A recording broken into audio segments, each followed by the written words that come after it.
Why do some digital products rise to the top while others crash and burn? The secret? Digital product engineering.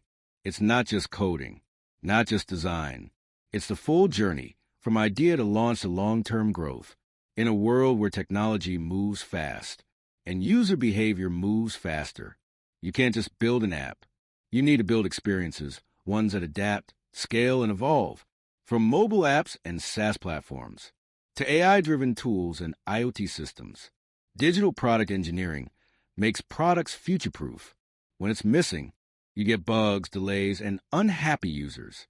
But when it's done right, you get faster launches, lower costs, better UX, and loyal customers. So what's the process? It's built on 5 key stages. Discovery, understanding the user, market, and problem.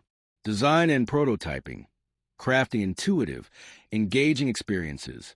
Development, using agile, scalable, smart tech. Testing, ensuring quality through real-world validation. Deployment and maintenance, evolving continuously with updates and feedback. This is a nice-to-have. It's a must-have. Digital product engineering isn't just for tech giants. It's how modern businesses win. Build smarter. Build faster. Build better. Lead the future.